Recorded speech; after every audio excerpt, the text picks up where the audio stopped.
yudo weche manyien mago mag Dirodichieng.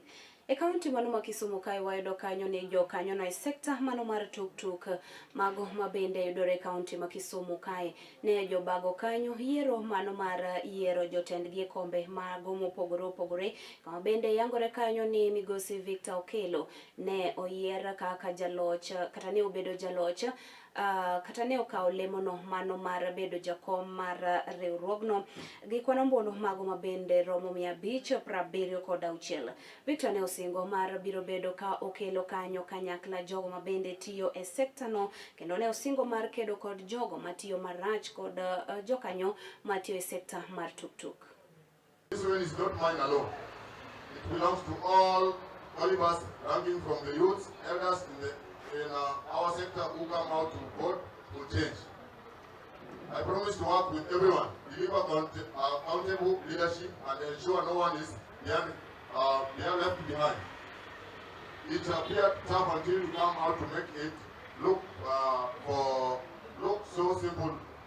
It's symbolized to the chaotic, but your security towards your votes turn it to be secured and safe. You change the hostile environment to look peaceful for your voting process to run smoothly. Demokrasia ambayo mmeonyesha on Friday ndio demokrasia tunataka kuona on 2027. Yule ameshindwa atuli, kuna siku yake. Yule mshindi ni mmoja. Kwa election hakuna aiwezi na watu. The winner is only wale wamebaki wamefanya nini? Wameshindwa. Sawa sawa. So let us continue to champion peace in Kisumu County as we head to the general election. Mimi am an officer in IBC Kisumu Central.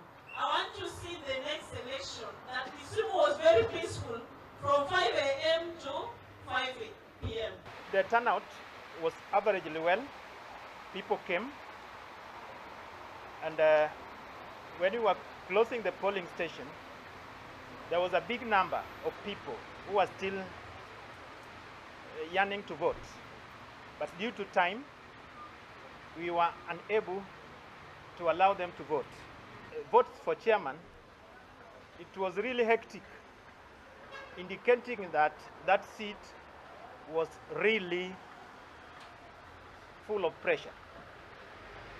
But I thank God for the security who enabled us, protected us, chasing away the goons, people who were trying to attack us until we finished. And today we are here celebrating the winner.